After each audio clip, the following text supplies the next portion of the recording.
Hi.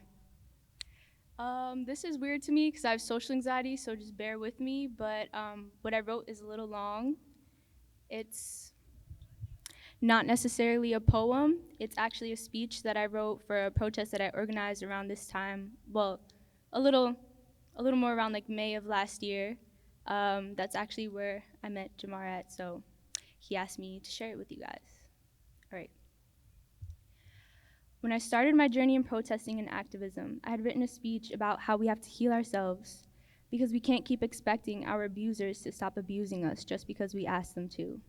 Realistically, if they wanted to, they would have a long time ago.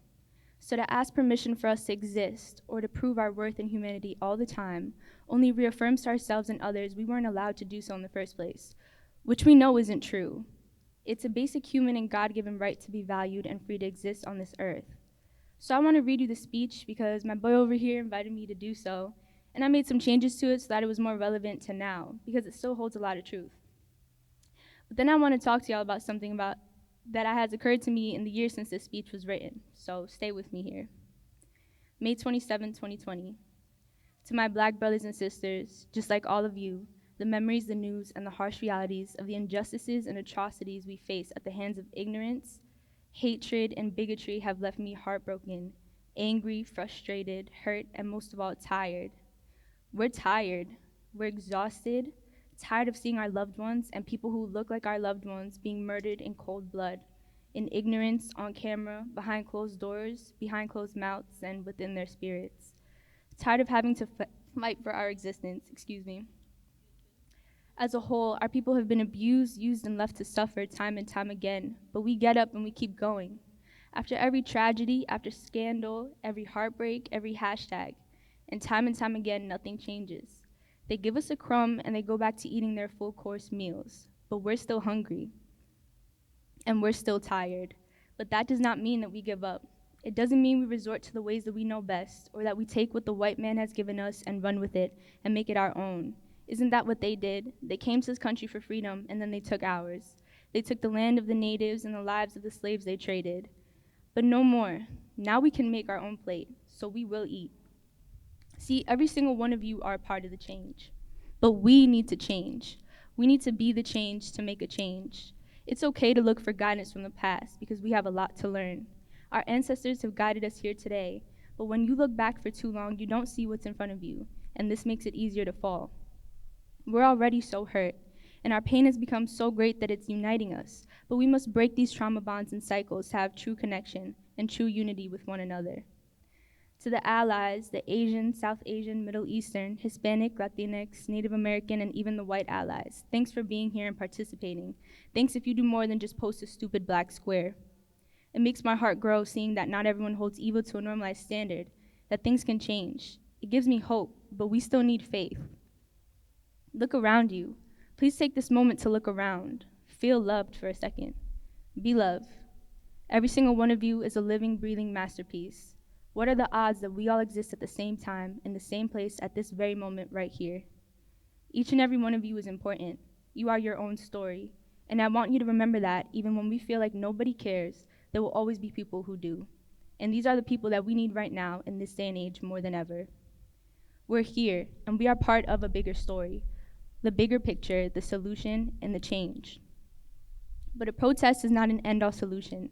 It is a step in the journey to one. A riot is not the end-all solution, it brings attention to one. A petition is not an end-all solution, it is the demand for one. And all of these things must work in solidarity and simultaneously in order to work at all. All our lives we are told that the white way is the only right way, and we are showed this. We are underrepresented, underheard, and overly dismissed, divided and dismantled. We must organize and unify. We must be strong and we cannot hold fear. That fear is what they use to divide us in the first place. You are all fearless.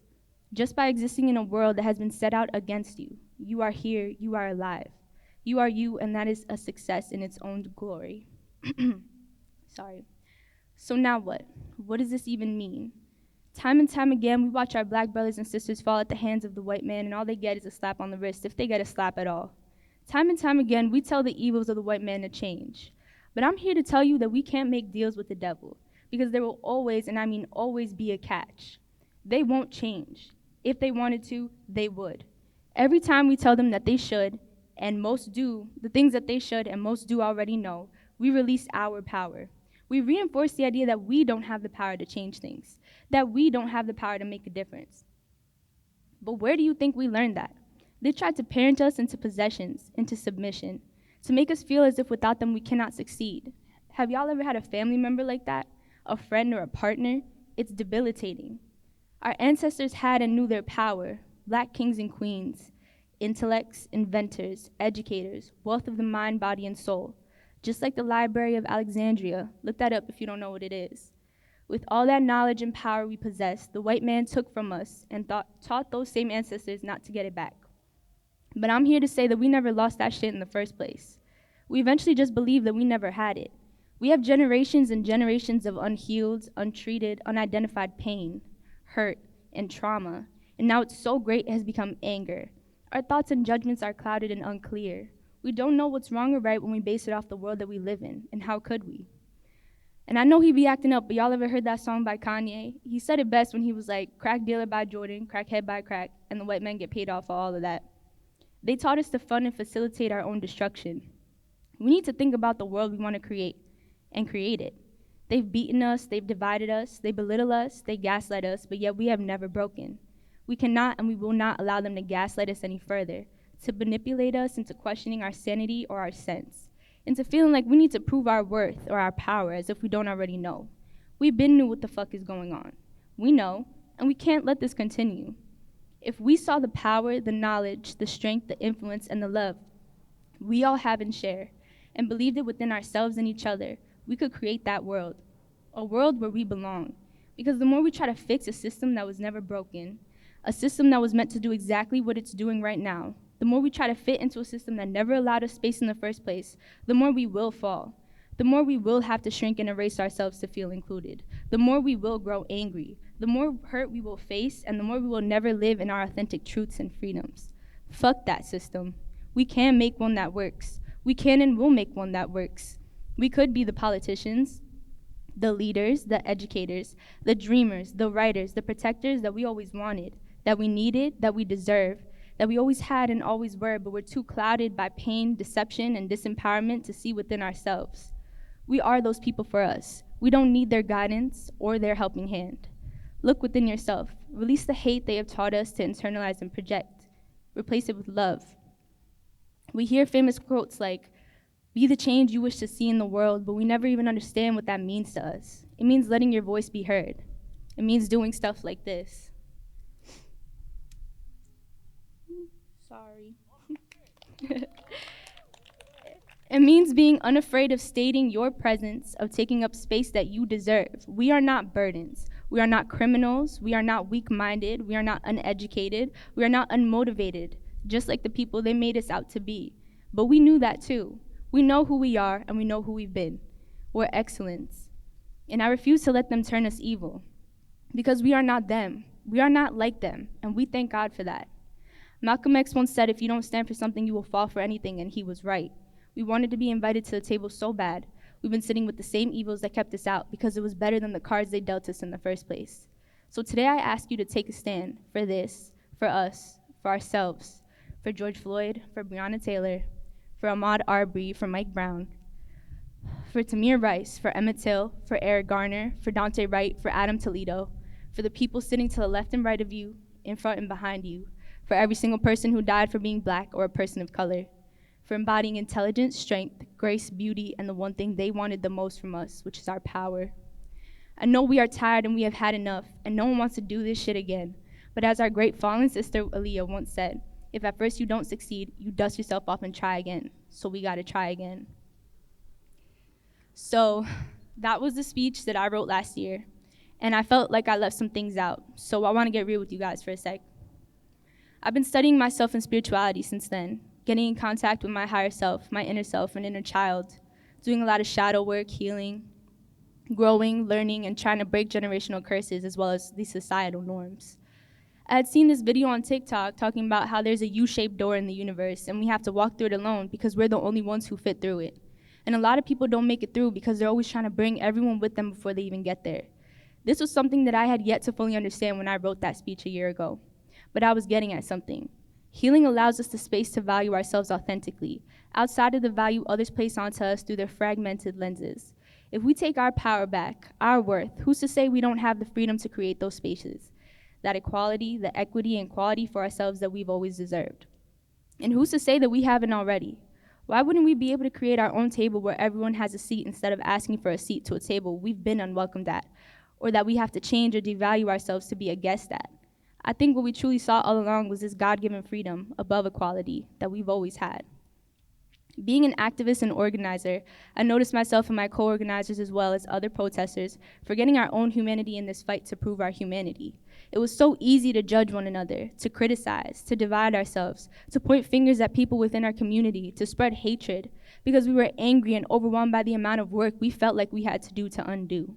We dehumanized others, but we also dehumanized ourselves. I myself put my own healing journey, mental, physical health, and security on pause to try and give everything I could to a movement. That video about the U-shaped door basically opened my eyes to how we get so caught up. We either don't heal, or when we decide to, we try to take everyone with us through a door that is only shaped for one person, you. Everyone has their own me-shaped door, but not everyone knows when or even if they have one to walk through. Some people are just scared, some skeptical, some clueless or ignorant to the fact at all. Essentially, it's a move in leadership to decide when to walk through that U-shaped door and allow yourself to fit through it authentically without shrinking yourself or forcing others through it with you. If I hadn't learned what I needed to learn then, how could I preach, teach, or bring anyone with me? I'd be doing them and myself a disservice.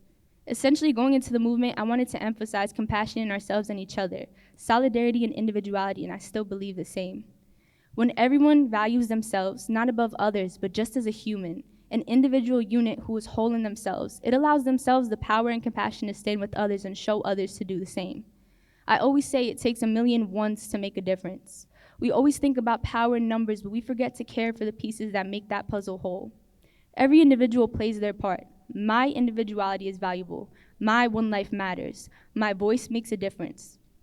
And so does each and every one of yours. When each person figures that out is when we can have true change. That is when we aren't afraid to stand with one another as ourselves, to make tough decisions or implement ideas that sometimes those that we look to for guidance may not have. I do believe true leaders walk with their people. They don't value their voice above others, but they do value their voice. That allows space for everyone to be heard because you are never invalidating one over the other. Each person is a leader in themselves. What makes you a leader is your ability and willingness to see a path that others hesitate to take the leap to do, and you take that leap anyway. Only then can you come back to show your people that it's possible. An individual who stands in unity with other individuals. I believe that uprising movement last year allowed us younger generations to use our modern skills and knowledge, along with the guidance and knowledge from our ancestors and predecessors to influence a shift in consciousness like no other generation has done so far. That is amazing, and we should be proud. We have access to essentially every part of this globe, and knowledge that predates anyone we know alive, and we can spread it like wildfire, like our own Library of Alexandria. I see it happening every day through the impact of Black, Brown, Indigenous, Asian, and Pacific Islander creators who teach us true freedom. And I thank every single one of them for doing so, and every single one of you for being here, especially our Black creatives who move the world through our shared passions, wisdom, and emotions. We have always had the power, but true freedom begins in the mind and the spirit before it is embodied by the flesh and the masses. So I laid it all out for you. Now it's up to you to walk through that U-shaped door. What are you gonna do? And that's it.